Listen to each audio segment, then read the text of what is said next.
Bismillahirrahmanirrahim. Assalamualaikum warahmatullahi wabarakatuh. Alhamdulillahirabbil alamin. Assalatu wassalamu ala Rasulillah. Segala puji kehadirat Allah Subhanahu wa taala, Tuhan semesta alam serta pencipta langit dan bumi. Dan juga sholawat untuk Nabi besar Muhammad sallallahu alaihi wasallam sebagai bentuk cinta dan penghormatan kita kepada beliau. Menikah adalah salah satu anjuran Rasulullah bagi umat muslim sebagai penyempurna agama. Tujuan pernikahan adalah membina rumah tangga yang tentram atau sakinah, penuh cinta atau mawadah, dan penuh rahmat atau warahmah. Sesuai dengan perintah Allah Subhanahu wa taala dalam Al-Qur'an surah Ar-Rum ayat ke-21. Di antara tanda-tanda kebesarannya ialah bahwa Dia menciptakan pasangan-pasangan untukmu dari jenis dirimu sendiri agar kamu merasa tentram kepadanya. Dia menjadikan di antara kamu rasa cinta dan kasih sayang. Namun sebelum kita melangkah ke jenjang pernikahan, ada beberapa persiapan yang wajib kita lakukan dalam Islam. Berikut beberapa contoh penjelasannya. Persiapan yang pertama itu niat yang tulus dan matang. Menikah adalah ibadah agung dalam Islam. Oleh karena itu, niat haruslah tulus dan mental haruslah matang. Yakinkan diri bahwa pasangan akan menjadi teman sehidup semati. Persiapkan diri untuk bertanggung jawab atas pilihan ini hingga akhir hayat. Rasulullah juga pernah bersabda, sesungguhnya setiap perbuatan itu diberi ganjaran sesuai dengan niatnya, dan sesungguhnya setiap orang akan mendapatkan ganjaran sesuai dengan niatnya. Maka barang siapa yang hijrah untuk Allah dan Rasulnya, maka hijrahnya untuk Allah dan Rasulnya. Dan barang siapa yang hijrahnya untuk urusan dunia atau untuk wanita yang ingin dinikahinya, maka hijrahnya adalah untuk apa yang diniatkannya. Hadis riwayat Bukhari dan Muslim. Sekarang kita lanjut ke persiapan yang kedua, yaitu restu dari keluarga. Pernikahan tidak hanya melibatkan dua individu, tetapi juga dua keluarga yang terlibat. Restu dari keluarga, terutama dari orang tua, itu sangat penting. Menyatukan kedua keluarga adalah bagian dari budaya di Indonesia yang memiliki dampak besar terhadap hubungan keluarga di masa depan. Rasulullah Shallallahu Alaihi Wasallam pernah bersabda, tidak ada pernikahan tanpa wali. Perempuan manapun, mau perawan ataupun janda yang menikah tanpa wali, maka nikahnya adalah batal atau tidak sah. Hadis riwayat Ahmad. Begitupun Allah juga pernah berfirman dalam surah An-Nisa ayat ke-25. Dan hendaklah orang-orang yang mempunyai pengetahuan di antara kamu, jika mereka bersaksi terhadap adanya pernikahan dua orang yang beriman, memberikan kesaksian mereka tentang pernikahan itu dengan adil. Nah, sekarang kita mari lanjut ke persiapan yang ketiga, yaitu memperbaiki akhlak dan mengamalkan sunnah. Sebelum menikah, perbaiki akhlak dan amalkan sunnah-sunnah yang relevan. Akhlak yang baik merupakan cerminan diri yang akan tercermin dalam kehidupan pernikahan. Rasulullah juga pernah bersabda, sesungguhnya aku diutus untuk menyempurnakan akhlak yang mulia. Hadis riwayat Ahmad.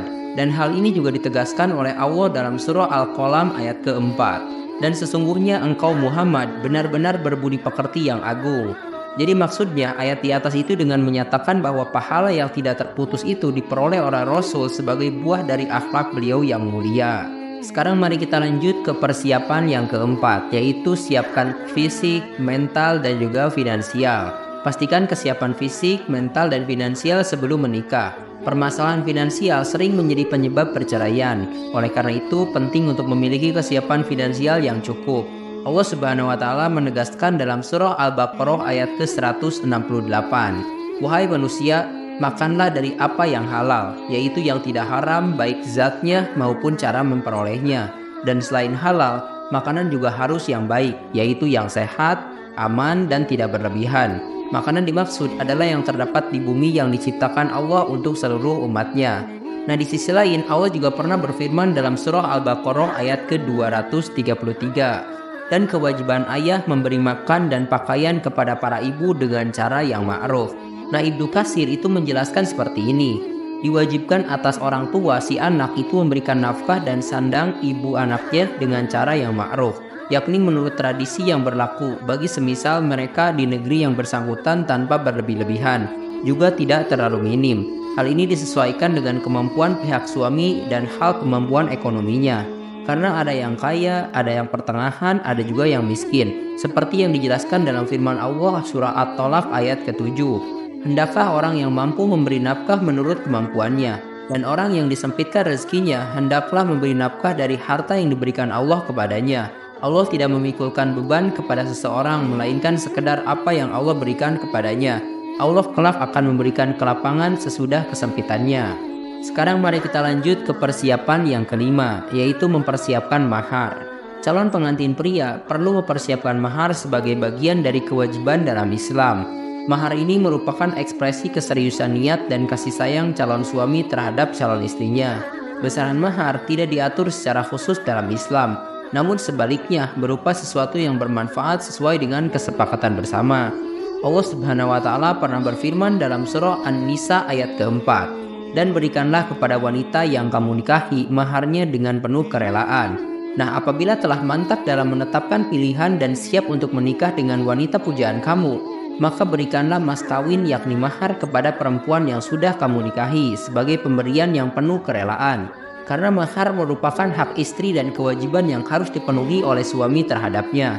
Suami tidak boleh berbuat semena-mena terhadapnya atas dasar pemberian tersebut. Kemudian jika mereka atau para istri menyerahkan kepada kamu sebagian dari mas kawin itu dengan senang hati sebagai hadiah untuk kalian, maka terimalah hadiah itu dan nikmatilah pemberian itu dengan senang hati. Dengan demikian, pemberian itu halal dan baik untuk kalian. Nah, dengan memperhatikan persiapan ini, diharapkan pernikahan dapat dijalani dengan penuh keberkahan dan kebahagiaan, sesuai dengan ajaran agama Islam. Kami sarankan silahkan cek link di deskripsi karena ada video penjelasan mengenai ciri-ciri wanita yang tidak layak dinikahi, khususnya untuk pria aja. Tapi kalau misalnya ada wanita yang mau belajar dan memperbaiki, boleh banget, karena penjelasan itu didasarkan dari dalil hadis serta firman Allah di dalam Al-Quran. Terima kasih telah menyimak. Silahkan kirim dukungan kalian dengan klik tombol like, subscribe channel ini, dan bagikan juga ke teman-teman kalian. Semoga dengan membagikan itu kalian bisa mendapatkan pahala jariah dari video ini. Mohon maaf bila ada kesalahan. Wabillahi taufik wal hidayah. Wassalamualaikum warahmatullahi wabarakatuh.